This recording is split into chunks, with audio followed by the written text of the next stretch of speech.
Hi, I'm Sarah from Graco.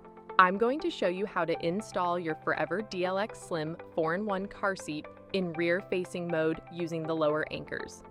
Before we begin, you'll need to prep your car seat.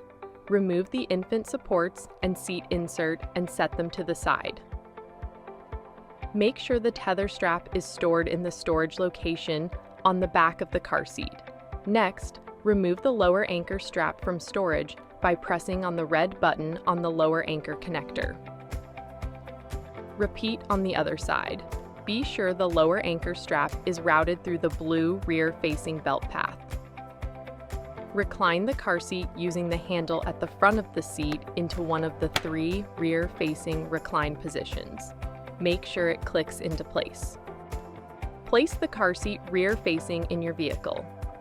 Make sure the base of the car seat is flat on the vehicle seat and at least 80% of the base is on the vehicle seat. Make sure the vehicle is on level ground. Then check the level indicator to ensure the bubble is completely within the blue zone. If it's not, adjust the recline.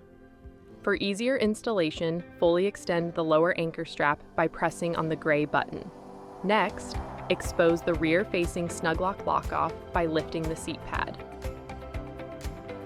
Open the snug lock off by lifting the gray lever. Make sure the lower anchor strap is routed under the snug lock off and is in front of the buckle strap when the buckle is in the innermost position, and behind the buckle strap when in the outermost position. Attach the lower anchor connectors to the lower anchors in your vehicle.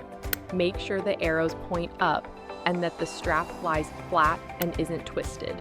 To tighten the lower anchor strap, place your hand on the center of the seat and pull on the free end of the strap. You can also pull the free end of the strap through the belt path to help tighten if needed. Once slack is removed, close the snug lock off until you hear a click. Test for tightness. Place your hands at the rear-facing belt path and move the seat side to side and front to back. It should not move more than 1 inch. If the seat moves more than 1 inch, open the snug lock off, remove more slack from the strap, close the snug lock off, then retest for tightness. Replace the seat pad. Recheck the level indicator to ensure it's still completely in the blue zone. Reattach the seat insert by threading the buckle through the correct slot and placing the harness straps between the insert sides and middle section. Then, attach the pins on the insert strap on each side of the seat. Reattach the infant inserts if using. Move the headrest back to the proper position for your child. Your car seat is now installed.